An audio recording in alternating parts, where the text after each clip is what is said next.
Three, two, one. Hey, good morning, good afternoon, or good evening, wherever you're at, in the US or around the world. Welcome to the show today, Baseball Outside the Box, the show that loves to interview baseball's great coaching minds who love to challenge the status quo. And we are going to have a great show for you today. We're jumping into technology. And remember, we've talked about it on the show. It's important to us. The technology is very good, that it does obviously work, and that, at the same time, it enhances, the fun of the game too a little bit, especially for the young guys. So welcome again, folks. Don't forget, go to baseballoutsidethebox.com. That is the podcast audio. Subscribe, then check it out, Peter Caliendo YouTube. Go to Peter Caliendo on YouTube, check out it live there. And if you're on Facebook, folks, if you're joining us this afternoon here in Chicago, 5:15 in the afternoon, if you're joining us, we have a comment section in Facebook. So just type your questions if you have an in there. Do me a favor. Don't forget, thank everybody that's you've been able to get on the show. We really appreciate it. And remember, we're in ESPN Honolulu. So welcome everybody from Honolulu. Love that you guys are listening to the show. And we have over 100 countries, people, whether they're coaches, players, or parents, they're interested in the game and the development of the game, they're listening. So thanks to everybody. So let me welcome today our man of the year, I guess we'll call him, our man of the day. This is my very first time meeting Mike, and boy, what an interesting career from baseball, playing college baseball, professional, was in a college, actually pitched in the College World Series as a freshman, then went on in AA, and then was also in the DR. We'll talk about that. So you're going from a player to then jumping with Nike as Director of Sports Management, Business Development. He was with Nike for a while. We'll talk about that. And then now he is the CEO and owner of Strobe Training, and we will definitely talk about that. These are special glasses. That's what the topic's all about today. So let me welcome Mike Cavers to the show. Mike, how you doing, buddy? Pete, thanks for having me, and aloha to the folks in Hawaii there. There you go. That makes them feel really good. And I do want to ask you, because one thing, because we just met, and I looked at your website and I love the stuff that was on there. Let's just kind of go back in your college baseball career, what position you played a little bit, who you played for, because then we're going to lead into the pro and then the glasses, and we'll kind of mix all that in together. Sure, absolutely. So yeah, I grew up in Houston, Texas, and I was all ready to go to University of Texas and walk on. But at the last minute, I went to a workout, a Cincinnati Reds workout in Georgetown, Texas. And the coach offered me a scholarship on the spot. So I went to school at Southwestern University in Georgetown, small little school, 1,200 students, but very competitive in baseball. We were an NAIA school at the time, but we would play Texas and TCU and A&M and Houston. If we could drive there, we'd play them, and competitive with them, as Pete kind of alluded. My freshman year, we had a real strong team, and we got to go to the College World Series, NAIA World Series in Lewiston, Idaho, and I did get to pitch as a freshman. So not a whole lot of innings that year, but I got thrown in the fire, I guess, in the World Series there. It was a seventh inning or so, and our closer couldn't get anybody out. He walked the bases loaded. So I go in, we're up by a run, no outs, bases loaded. I'm a freshman, I'm out there, knees are shaking. I get the first two guys out. Next guy, 2-0 pitch, hit a little flare over second base, 2-run score, they take the lead. The next guy flies out. We ended up losing the game, but we third place. So not bad for a little great experience as a freshman. Wow. And then that took you on to, afterwards, you signed with who and you went all the way to AA. How long did you play in the minors? 87, and then I get released in 91 in spring training, but it was with the Baltimore Orioles. That same scout that saw me at the tryout camp for my college is the one that signed me as a non-drafted free agent. I had hurt my elbow my senior year, but went from suspect to prospect, back to suspect. And you hear that a lot. So no, I had some good years there. Got to play down the Dominican Republic one winter. My teammates were Kurt Schilling was down there, David Segui, Mark Parent, there was a bunch of guys. Moises Alou, I'm talking about old guys now. Yeah. They're not playing anymore. Marquise Grissom. So it was, I was fortunate to get to play baseball, through high school and college and at the professional level. And I did fall a little short getting reach my dreams of the big leagues. But it's not always made for everybody, you know. No. Those are the breaks. And what's interesting, something you said you got released. You know, a lot of players get released. That's never any fun. What, you know, this has nothing to do with the glasses, but what is it like when you get released? You know, you're in AA, your dreams are going further, and you get called in, or however they did it at that time. You know, it was a pink slip or something. But, you know, how did that feel? Did anybody talk to you? And if they did, kind of what they said, you know, some of the things they might have said, why you've been released? You know what, you know, it's kind of in shock when it'll happen. You come in, you sit down, and then they say, hey, sorry, we're going to let you go. And you know, here's your check, or here, you know, whatever. And there's really not a reason, you know, thanks for, you know, all your efforts.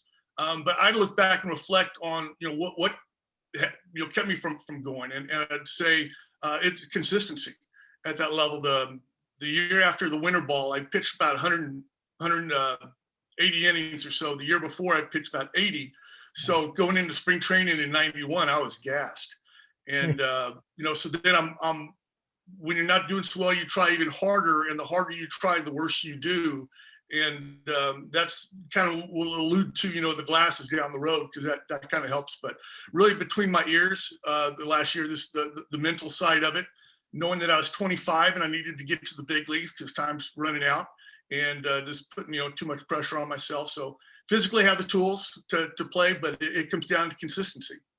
Yeah, it's interesting how, you know, and we're going to get into that. It's interesting, you know, the common denominator seems to be the mental game, right? But prior to the mental game, and this is where we're going to lead to a little bit.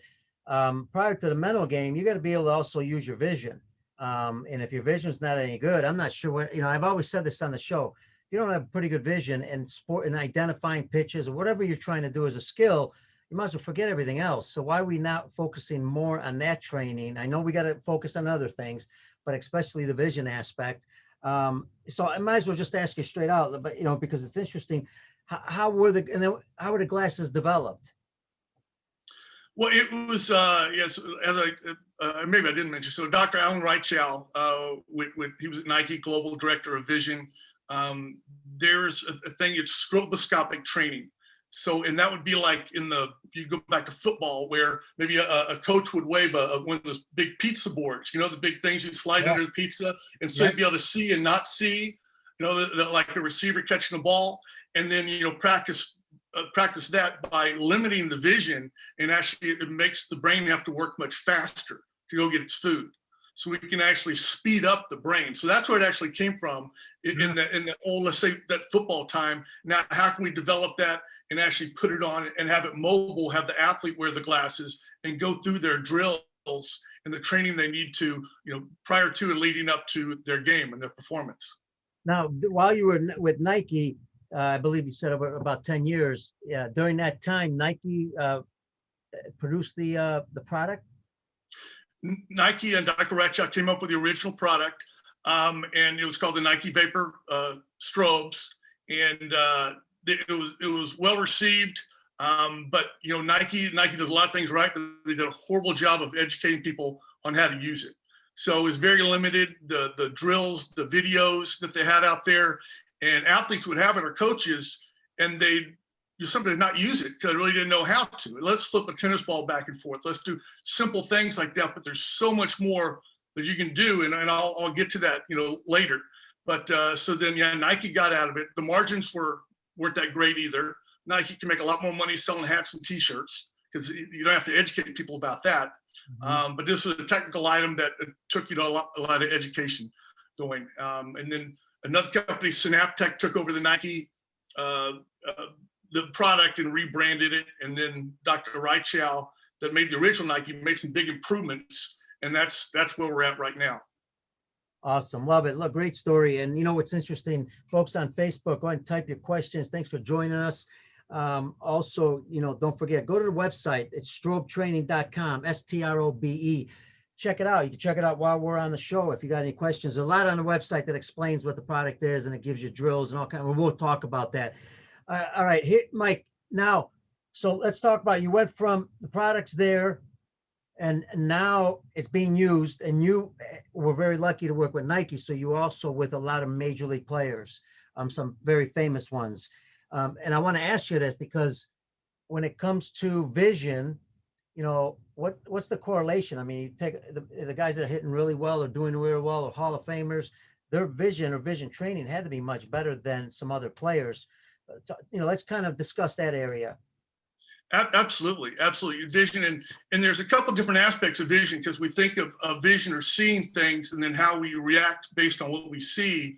So it's not just the vision, but it's one, as elite athletes, the game is so fast. The higher level you play, the game gets faster and faster. So if your brain can't process stuff fast enough, you're not going to be able to perform. The game passes you by, the pitch got past you, the ground ball got past you, whatever that may be. So you have to process info faster. And if you process it faster, then your brain can move sooner. The sooner it processes info, the sooner you can move. So that is your reaction time. So do the glasses help? No, do the glasses help you process that quicker? Absolutely, absolutely. So what they do, I mean, I can show you the glasses real quick. Yeah, if you're on YouTube, you'll be able to see them. If not, I'm go gonna to the website. turn them on right here. Okay, we got the glasses. Mm-hmm. Now, I took a strap off of one just so you can kind of see what it looks like. So what happens when we're taking info away from the eyes is that the brain still wants its food. So now the brain is naturally lazy. It doesn't want to have to do more than it has to. So we're putting the brain in a place of resistance where now, since we're taking some of its food away, its visual stimuli, it has to work much faster to get it. So by training with these, and I'll talk about the drills, et cetera, after training, we take him off. And I ask all my athletes, I said, hey, what do you feel, what do you experience? And they go, man, everything seems like it's in slow motion. It seems a lot slower. Let me Things ask aren't slower, they're not slow. We're just actually making your brain faster. Right. Let me ask you, would that be comparable to you're swinging a heavy bat, and then you go to a light bat? Somewhat, absolutely, absolutely. Yeah, it's like think of it as putting you're bench pressing your brain, and that's saying you're putting on another plate to make it heavier. The more info we keep going up and making the occlusion longer, it's like adding plates to that bench press on your brain, making it have to work a lot faster. And we can actually train it so that it will be processing faster. So just imagine as an athlete that you're seeing the baseball sooner off the pitcher. You're able to track it longer because you're seeing it sooner. Now you can process it longer. Your brain's getting better info and getting longer info. The better info the brain has, the better it can move the body in a position of success. So but with the strobe training, one is the quickness that we make the brain. And it's like, think of it like your phone. You upgraded from a 3G to a 5G phone. The processor is faster. That's what our brain is. And about 80 to 90% of all of our stimuli goes through our eyes to our brain. So we mainly move and react by what we see. So again, the brain's lazy. It doesn't like to focus. It'll focus for a while, but then even if you maybe looking at me or listen to me, you're probably wondering what's going on outside the room because your brain's getting bored of listening to me talk. So that's one of the key things we're talking about with vision with players. Is that it? The other part of vision and focus goes side to side, because focus means capturing the relevant information and ignoring the irrelevant. So and ignoring the irrelevant is, the crowd noise, the fan screaming at you, the umpire made a bad call, you had an error last thing, the coach is going to take you out of the game. Please don't throw a slider. Please don't throw a slider. I'm 0 for 10 on this guy. All those things, that's stimuli that your brain is processing. And so we need to train to get rid of that. And now all of a sudden we're seeing better because we're not processing the other things in the background. I consider it like, giving your brain filet mignon. We want to capture that filet mignon and eat that filet mignon. We know what's in it. It's nice and lean and good for us. When our focus is bad, it's a greasy bacon cheeseburger that we're trying to process. And again, good information in the brain that can put the body in a position for success.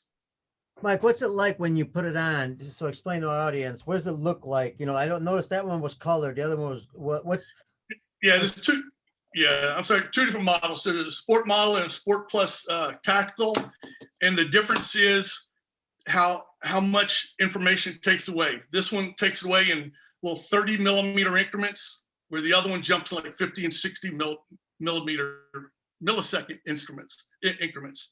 So what it is again, we're flashing, we're on, we're off. And so for baseball example, I have guys, we'll just start on the hitting. We're all trying to solve that riddle of how to hit a baseball. We'll start on the tee, and then we can continue to hit off the tee up, but I'll have guys on the tee will keep going up, and I'll make it real hard. So There's explain. There's a lever you can make it hard and easier. Yeah, there's a button on the side, which is a mode button and a plus button. So the plus button makes the occlusion or the blink longer. Okay, and then I can go again, put it up, and then it'll cycle back to the low one. We have different modes on here. This will have the battery on here. So we can do a single eye mode, or flip it over to the other eye. And explain to our audience, the podcast, what's actually happening there. It's like a lens opening and closing. So yes, yeah, thank you. I remember guys that can't see. We need to bring it to life here. Okay. So the glasses, electricity goes through the lens, and it causes that occlusion. And occlusion is like a blink. And occlusion is when if you blinked, your brain's not getting any information through your eyes. So think of it like a blink. But this is like a blink, but allows light to come through. So think of it as milky, like a milky opaque. You can't see through, but then it'll go clear. So from opaque to clear, and it's always clear for 100 milliseconds. So at the low level, it's 100 milliseconds where you can't see, followed by 100 where you can. And it goes back and forth, 100, 100. Then we can make the increments a little higher. Excuse me, 130 milliseconds, 160, 190, 210. We can keep making it harder like that. So you're looking, you see something and you don't see it. You see something and you don't see it. And so, as I kind of mentioned, the brain responds by the time you can see it. It has to really go fast to get that information and bring it back in order to tell you where to move. So the brain can perform with this. We're putting resistance on it, but you'll be surprised the brain will find a way to be successful with this. And folks, one question, we're not taking calls in right now, but one thing I did forget to mention, coming soon, we will be able to take callers on the podcast, so we can get questions directly done on the podcast instead of typing in the comment section. If you've got one in the comment section now on Facebook, just type it in there.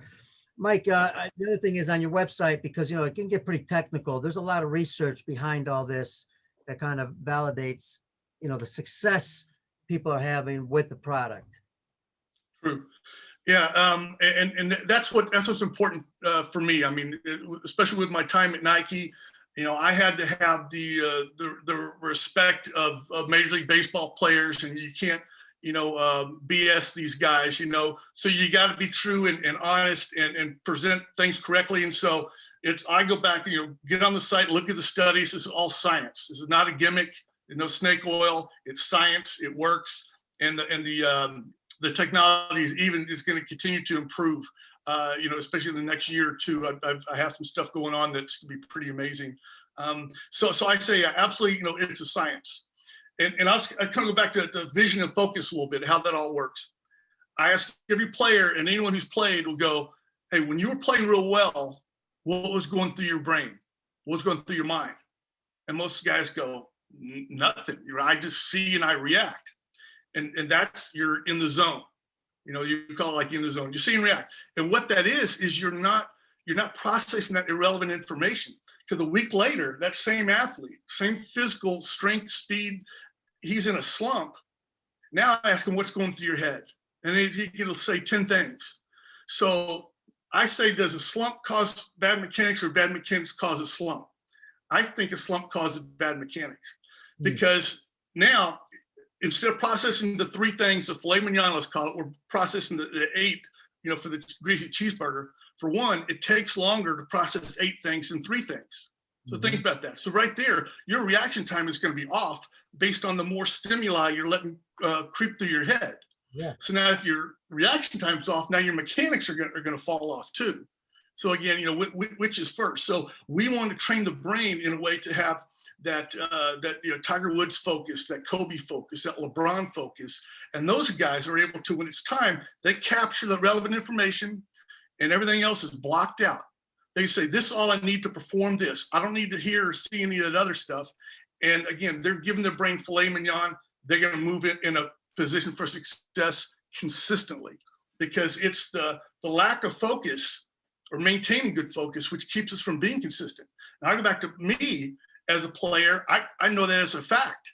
I know when I have so many thoughts in my head, it's very difficult to perform. My velocity will go down. My strike zone, I'm not around the strike zone as I should be.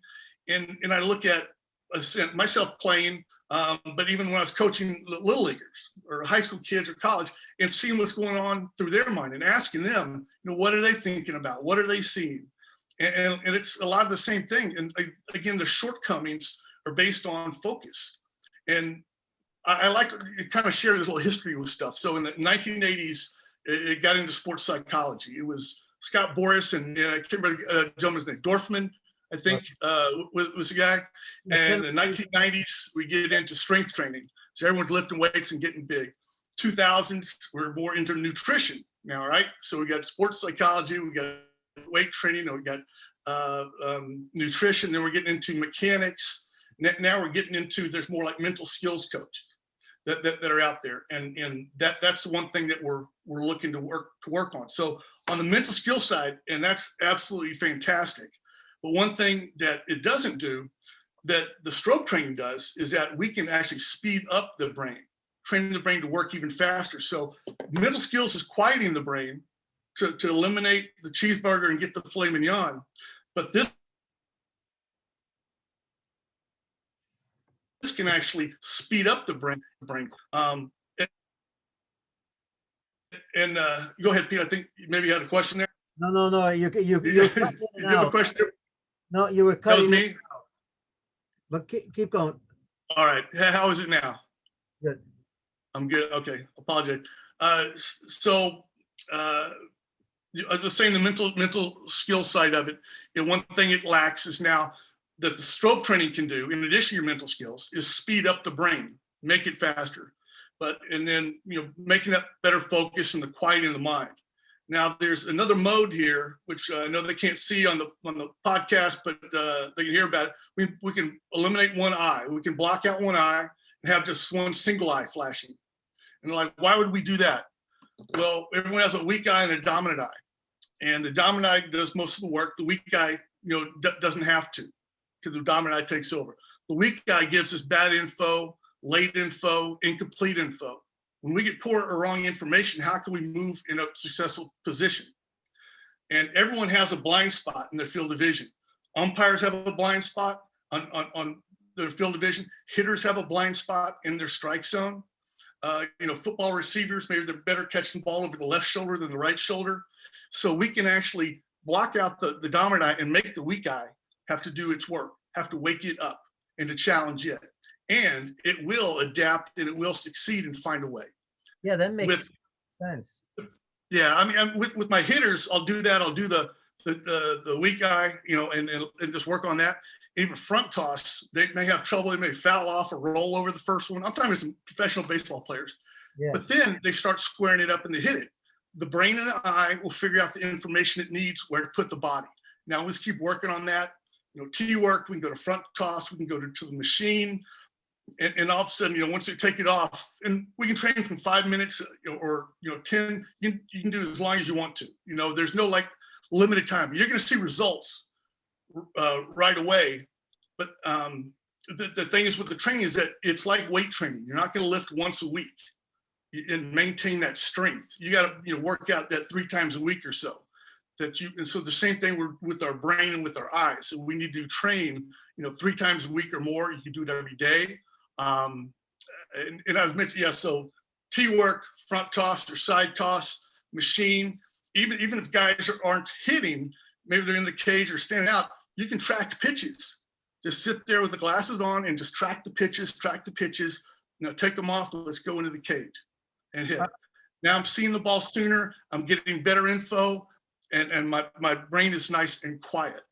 Okay, I want to back up a little bit because you said, Sure. we've got the psychology end of it, which calms the mind, and then you got this or the brain, and then this that speeds it up.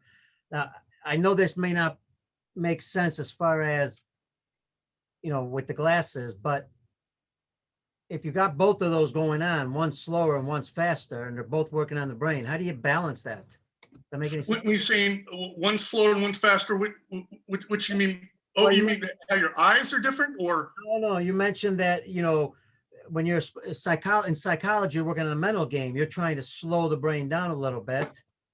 Right. So, well, we're trying to quiet the brain.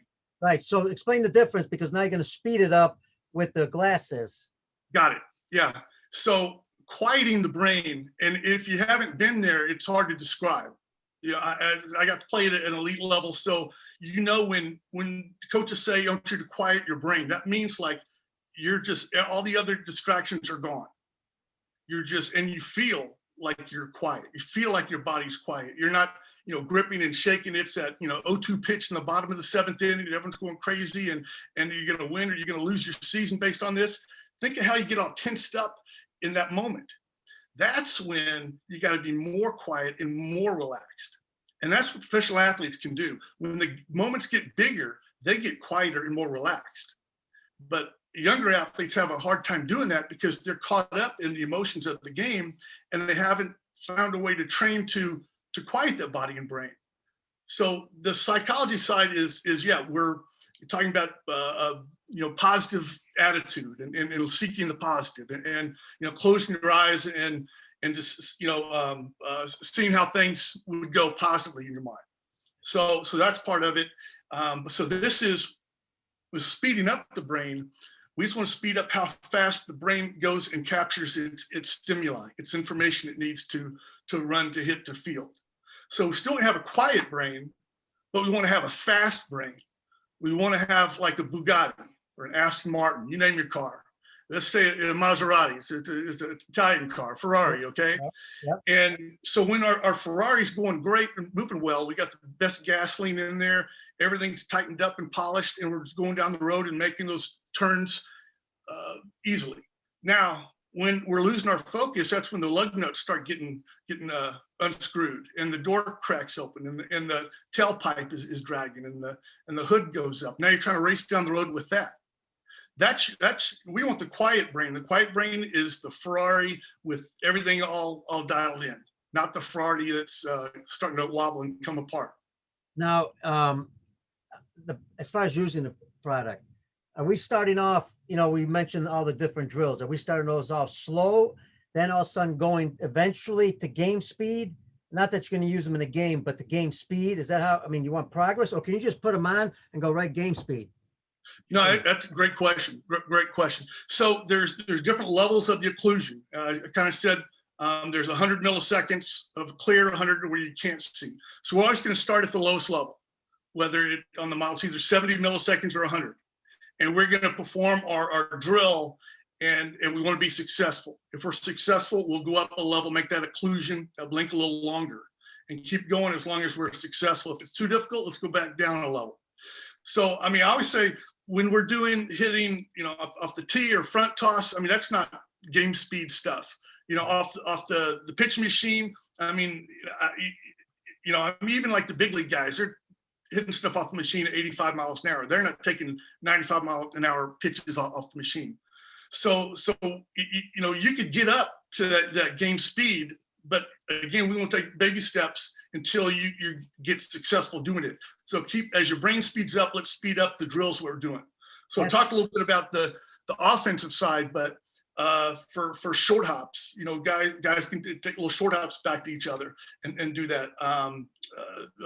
Catchers blocking balls, just getting there and just knocking the ball, and then they got to block it. Catchers even tracking pitches. So I'll have guys just catch pitches off a machine and just do that. So once we take them off, our brain's faster and more efficient. That's when the catcher has, quote unquote, the soft hands. The hand's already there where he needs to be to catch that ball, the fielder or the catcher, because they're reacting sooner. They know where the body needs to be. You ever heard, someone has soft hands, like that catcher, man, he just makes everything look easy. He's not stabbing and grabbing and the ball's knocking his glove away. So we can actually train to do that. On the pitcher side, I love pitchers doing their balance drills with it. I'll have guys just putting them on and having to pick up the target and really focus on that target. Even throw some of the bullpen. Go ahead. The bullpen with them? Yeah, I do part of the bullpen too. I wouldn't do the whole part, but it is because what we're doing as a pitcher and as a former pitcher is that's when we really have to pick up the target and get that information sooner. And just, I don't want to look at the catcher. I don't want to look at the mitt. I want to look at like a little piece of leather on that glove. I want to look at a stitch. That's the type of focus we need to have. The training they've done with professional baseball or basketball players and golfers, the golfers are looking at a single dot on the golf ball or a single blade of grass behind the golf ball or in front of it. That's what they're looking at. People that aren't professional golfers, they've done the studies where their eye is kind of all over the ball. It's looking at the ball, it's looking at the putter. It's not focused on that one. So when the brain's getting a whole bunch of mishmashed information, how can you be consistent? But at the elite level, the pro levels, the basketball guys are picking up the first little piece of the front of the rim. And that's what they're looking at. They're not looking at the whole rim. They're really fine-tuning it to a little bit. So when we're getting our brain better info, again, we can be consistent and have a better performance. Yeah, and that's why obviously the strobe glasses, they're being used, in MMA, golf, all kinds of sports now for training. Can an on-deck, let's say we're talking baseball, should an on-deck hitter be using that, watching the pitcher? Does that make sense? I would probably have the guy on the dugout using it before he gets on the on-deck circle. One, because if a foul ball came and towards the guy on the on-deck circle, I wouldn't want him to get hit by it. Although the lenses are a ballistic grade lens, ballistic rated lens, so it wouldn't shatter into your eyes. So that's a good thing. The old Nike ones, they weren't ballistic plastic. So I would say like the guy in the hole could sit there in the dugout and be tracking pitches, and then get there in the on-deck circle and then go and hit. And I just have guys like just track the pitches. You don't even have to go in there and swing. Just sit there and track, and you'll be surprised how well your focus is when the brain has to focus. The brain's lazy. It doesn't like to focus for very long. So we need to capture that. How can we have Tiger focus, Kobe focus, LeBron focus, Jeter, Dustin Pedroia. I love Dustin Pedroia. I know he just retired, but he's a guy physically, he's not the guy you look at in the clubhouse and go, okay, there's your MVP, there's your all-star. There's your guy. You look at him and go, man, go pick up the towels and stuff in the clubhouse there. And I love him to death. But you look at him and physically he's not who you think would be a major league second baseman. But the guy goes on, wins MVP, World Series, Gold Glove, Silver Slugger. And what he did, is that he has, again, amazing reaction time and great focus. And that's how he can do that. But there's some other second baseman, I'm sure, that's drafted before him that was bigger and stronger, had more physical tools. How come Dustin Pedroia went so far and the other guy you probably haven't heard of? So it's not just a physical side of it, guys. That's a thing. So, and that's the beauty of baseball. You don't have to be some big physical beast to perform well. Well, that's, what I wonder a lot of times, and I put it on Facebook and social media at times. I mentioned, I said, we're talking about a sport that, you could play at any age, any level. It really doesn't matter. You look at Altuve, he's not very big, but a lot of these guys are pretty strong. But what's amazing, I put it on Facebook, and I'm not trying to criticize anybody, but I see people put tips on hitting or pitching, and I don't see much on vision. So I'm like, that's great that, your movement is very good and it's good that you're looking, but how much more can you improve? And you're talking about all positions, which I love. Not only that, all sports, every skill you're working on, you could use these glasses for.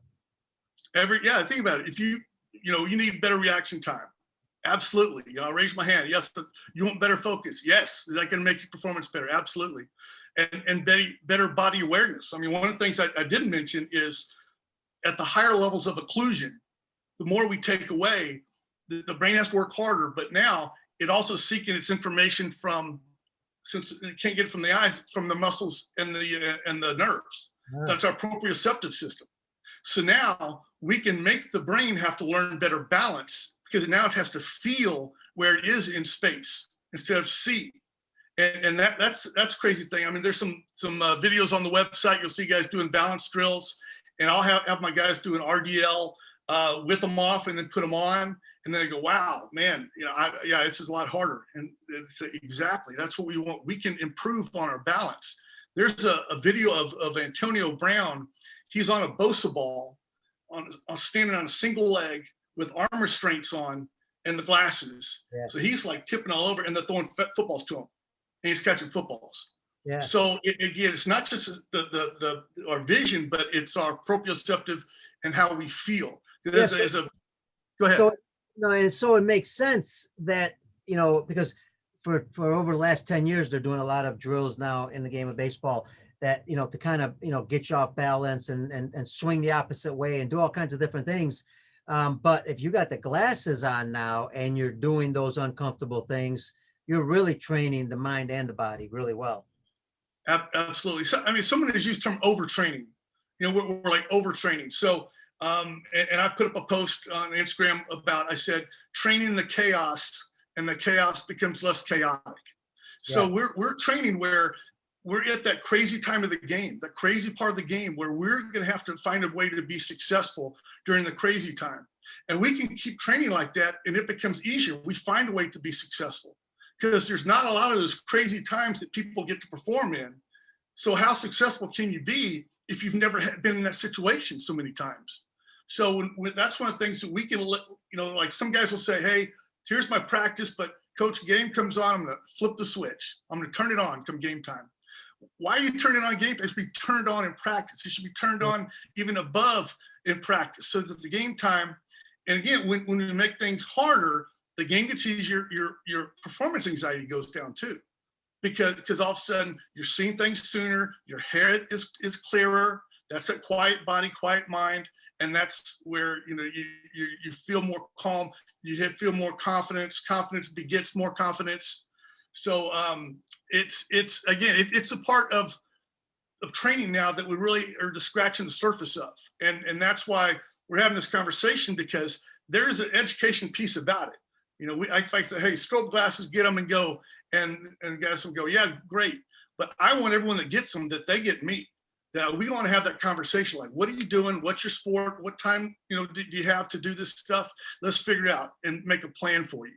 So, and then once I can do that and replicate more people, the more it'll grow.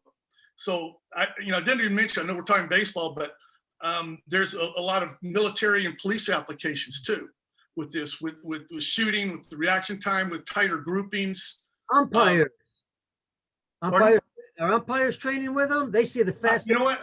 I have a guy, just Charlie Strasser. I remember he was with the Dodgers forever as they were training. He reached out. I got to reach back out to him, but I know he's doing some training with umpires. But absolutely, umpires could benefit it, especially again the weak eye dominant eye. If they work on that weak eye, that one part of the strike zone, they may have a little difficulty calling. We can help them improve on that. Well, and what's interesting, and I've got some friends that are major league supervisors. And I haven't had a chance to talk to them, but what's interesting is, and I know they go through some type of training once in a while, but what's interesting is, these are the same umpires that were, 10, 15 years ago, that guys were throwing 89 on the average, not 98. Right. All of a sudden the speed went up that much more, but yet your training, and I'm not just talking about umpires, I'm talking about everybody. Your vision training should not get better. You're seeing 10 miles an hour faster on fastballs with movement. So you would think vision training would be, again, at the top of the list, top of the training, pyramid. It's, and it's something that we can train. I mean, this vision and how the brain functions, and the efficiency of the brain, the consistency. So absolutely, that's a great to bring out the umpires. Let me ask you, how do you, as far as, okay, I'm going to use it 3-4 times a week, maybe, right?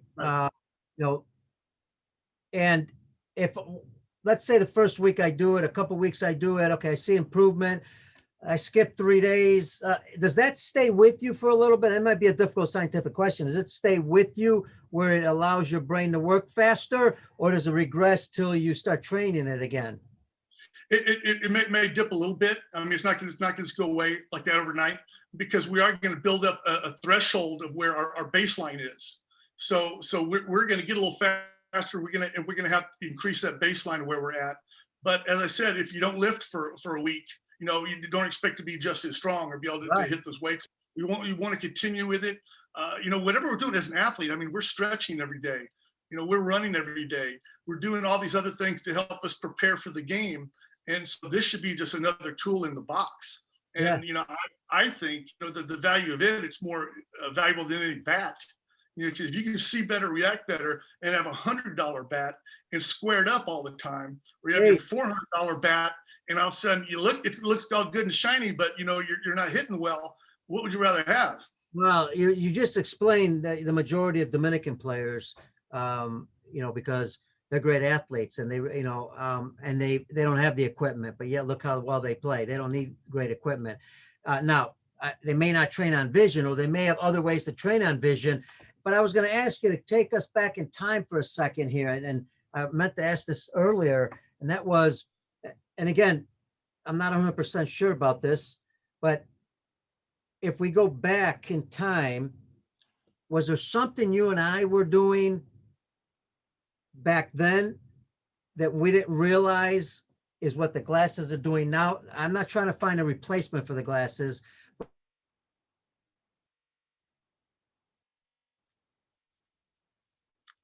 Hey, can you hear me okay? I think I may have, you hear me all right? Hey, Pete, I think I kind of froze up a little bit. Give me a thumbs up if you can hear me. Yeah, yeah, here we go. Yeah, no, I really haven't thought about that question about what I was doing that would cause my brain to speed up or to have better focus. I mean, for focus, there's breathing things and just visualization. I remember in high school we would have to like close our eyes and do 5 things through our head each time. Here comes a curveball, and you're going through your mind here, swinging a curveball, moving your body through there, fielding a ball, and kind of with your eyes closed and visualizing it. So those are some of the things. I mean, it doesn't really apply. I remember it threw some weighted balls way back when I was a kid. Mm-hmm. So, you have the lighter ball and the heavier and heavier, and then you get rid of that and you throw the regular ball, and it's like, whoop, it's just jumping out of your hand. So absolutely, that's kind of similar, I suppose. Yeah, no, and I was curious about that. I don't know why it came up. Sometimes I think of something and I just want to mention it. But I'll add something about the Dominican. When I was down there, that I saw one thing. We see like great big water jugs that like 10-gallon water jugs, and you peel off the little top, that cap. It's about the size of a pop, of a soda can, little plastic, maybe about a half-inch thick in plastic. So the Dominicans, they would take those and a broomstick, and they would throw those little caps and have to hit it with a broomstick. Yeah. And those things don't go straight either. I mean, they're curving, they're rising, they're dipping, and just that, having to focus, on those little things. All of a sudden now, when you put a big bat in the hand of the ball, that's a lot easier. So they're kind of overtraining in a way too. And they already had vision training just by doing that. At least some start to it, better than not doing nothing at all. And taking ground balls off, some bumpy fields or streets or rocks. Heck yeah, that's going to make your reaction time better. Now you got to be more focused, ready for the bad hop, expecting a bad hop versus it's going to come right to you. So those are some of the things, and I absolutely love my time in the Dominican. And vacation there a couple of times since. But yeah, it's amazing culture and amazing ball players down there for sure. Hey, Mike, we got about 5 minutes, and I want to ask you about this as far as the product. What if players been telling you, have they been using it like for 5 minutes at a time, or if some used it a lot longer, some figured out maybe a lot longer, they didn't really, they didn't feel comfortable keeping it on too long? What's been the diagnosis there? I mean, there's been, maybe like 2 people, and all the people I've contacted that didn't like the glasses. There was one golfer, and he felt like he got a little dizzy. And then there was another person that had migraines. Some people that have migraines, it kind of affect them. If you're prone to seizures, obviously you don't want to use that, but you'll find out, right away by doing that. And it depends on the athlete, how long they do it. So, some people work with them religiously, but you'll see even after 5 minutes of training with them, then you take them off, that again, brain's faster and you're seeing things more, better focus, clearing that brain. But the more you do, the stronger the brain's going to get. We want to raise that baseline of your reaction time and your focus to a higher level. Yeah, and with the brain speeding up, which means then it allows the eyes to see much better. And you mentioned to pick up the ball sooner or as soon as possible. Yeah. The sooner we get the information, and the more information we have, more meaning relevant information, not more meaning everything in the background, but we're getting more info on the ball, exactly the depth of it, the speed, the spin, the trajectory, the plane. The more information we have on that the brain can calculate where the body needs to be. So again, if we're picking up the ball late or getting poor information or inconsistent, we're going to be inconsistent squaring up that ball too. Absolutely. Hey, Mike, this has been awesome. And I want to finish it off with this, because I think, we need to continue to get this word out. There's a lot to it, obviously, whether it's the science behind it, whether it's the product and the drills and everything. But what else have we missed here? Because, I can only ask certain questions. Is there something that you want to talk about that was so important to the about the glasses that we didn't get to? You there, Mike? Yeah, I kind of answered more or less everything there, but it's even the young kids, 10 years old and up, they can start using them. There's a strap on there, so you can tighten it up on their face. So it's really not too young. As long as it fits on your face, you're going to be able to do that. And the kids have fun with it too. They go, oh my gosh, this is hard. And they're able to catch the ball and do those things. And they're actually training, but having fun doing it. There is I don't have it scientifically can say it, but anecdotally, that even doing homework, the kids put this on and they do some drills before homework. Also, now take it off. Now their focus is here on the book in front of them. Yeah. So I've heard that from students and parents that's kind of a side benefit of it as well. But I can't say that scientifically, just anecdotally. What's interesting, and I did say it was the last one, but I want to ask one more, and that is because you brought up the idea of the kids playing catch. One of the toughest things for young kids is the fear factor. We know the ball's hard, so obviously if you don't have good technique, but man, again, let's go back to what you said earlier. All of a sudden we're training with the strobe glasses, the brain's speeding up, and tell me where I'm wrong. It's getting good information. It helps the eyes. How much better would that be for young kids that are trying to play catch, that are fearful of the ball? The eyes are going to make them a little bit more comfortable and maybe, like you said, correct the technique.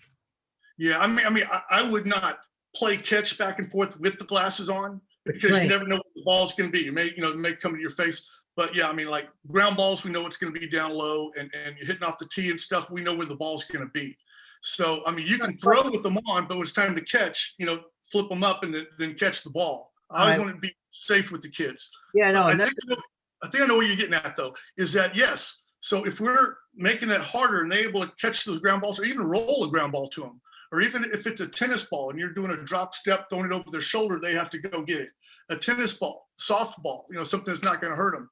And then, they're going to see the ball sooner, and that anxiety goes down too. Because a lot of those kids that are scared of the ball, it's that anxiety. They're frozen, and by the time they have to make a decision, it's too late, and then they're just not making a good decision and being in the wrong spot. Yeah, and that's why I wanted to bring that up, because I'm thinking, okay, so then maybe they can toss the ball underhand, start at a short distance, absolutely, move as you get more comfortable. And so I'm thinking more of, okay, you're going to train that way, or toss the ball in the air on your own at least, and start working on catching the ball, like you said, soft one. Or throw it against the wall, and just catch it. So it doesn't have to be baseball, any type of ball. It could be one of the soft balls, a tennis ball. And again, if somehow it hits the face, it's not, it's ballistic plastic. But I always say, start on the safe side, do stuff easy, and then work your way up. But even just a tennis ball, flipping it back and forth for 5 minutes and then taking them off. Yeah, you're going to see everything, and you're not going to drop a ball. Football players love it, man, because often the receivers think, "Oh my gosh, everything seems slow," and this, the body and the hands are in the right spot. Yeah, and I'm glad you brought it up about the fun part of it, because no doubt about it, it doesn't matter what age, they're all going to have a blast using them. I just want kids to get to that next level, to be the best they can be. And a lot of it is, between the ears, where, gosh, poor kids, mom and dad are screaming at them, and from the other side of the fence, and the kids, they don't want to hear that stuff. But let's find a way to they can tune out their mom and dad too, and not have to have that anxiety thrust upon them. But if we can get them better, get them to go play high school, get them to be a starter in high school, get them to play college, JUCO, 4-year school, whatever, and then you get to play pro ball. And then if you play pro ball, let's get you all the way to the big leagues. But let's have these kids play another year or 2 or 3. It's such a great game, and even if they're not great players, but let's have them love the game and know the game so they can be good coaches when their kids grow up. Absolutely. And what about, finally, we're talking about folks, improving your vision to accomplish certain skills. Wow. I mean, why not start them as young as possible? Mike, fantastic, man. It was a pleasure meeting you. I know it was our first time. I love the product, and, want to wish you the best with it. Pete, thank you so much. I can't thank you enough. And again, it's just an education piece. The more I can share, the more people know, and then we make some better athletes. But yeah, thank you very, very much. All right, folks. Mike Cavers, again, with Strobe Training. He's the CEO and owner. We're going to get everything on the website and also on the show notes, so you'll have his information, the website, all that. Remember, strobetraining.com. So again, special thanks to Mike. Special thanks to Brian Crocker, our producer with the Liner Media Group. Well, thank you, everybody. ESPN Honolulu. And finally, remember, go to baseballoutsidethebox.com for the audio. Check out Peter Caliendo on YouTube. Subscribe to both, get updates, and that also helps spread the show. And we really appreciate it. 100 countries. It's because of all you out there. We really appreciate getting the show out to players, parents, and coaches in the game. Love you all. Stay healthy. Stay safe. God bless you. See you in the next show.